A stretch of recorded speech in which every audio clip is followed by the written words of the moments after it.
Tanuja captain అవ్వాలని ఎంత try చేస్తుందో అందరినీ నిజం చెప్పాలంటే బెగ్గింగ్ కూడా చేస్తుంది. నేను అలా చేశాను ఇవాళ కూడా టాస్క్ ఆడేటప్పుడు కూడా నేను అది చేశాను ఇది చేశానని ఒక రేంజ్ రిక్వెస్ట్ చేసినట్టు కాదు, బెగ్గింగ్ చేసినట్టే అడిగింది.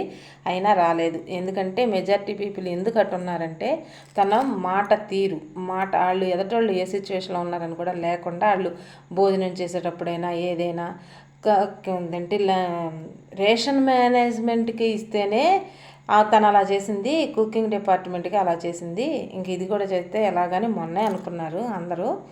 అలాగే చేశారు ఈరోజు కావాలని. తను నోరు కొంచెం చక్కగా మాట్లాడి ఎదట మనిషి ఎలా ఉన్నారు తను చెప్పేదాన్ని కొంచెం వేరే రూట్లో చెప్తే, పొలైట్గా చెప్తే బాగుంటుందని. మాట్లాడాల్సినప్పుడు మాట్లాడవచ్చు. తను నామినేషన్ అయినప్పుడు తను డిఫెండ్ చేసుకోవడానికి అప్పుడు మాట్లాడవచ్చు. కానీ అన్ని విషయాల్లో అలా మాట్లాడటం శ్రీజ తర్వాత తనూజనే అనిపిస్తుంది. ఒక్కోసారి శ్రీజనే బెటర్ అనిపిస్తుంది తనూజ కన్నా. అందుకని అలా అయ్యారు. తనూజ ఫ్రెండ్స్ తిట్టుకున్న, బ్యాడ్ కామెంట్స్ పెట్టినా ఇది నిజం. మీరేమంటారో కామెంట్ పెట్టండి, లైక్ చేయండి.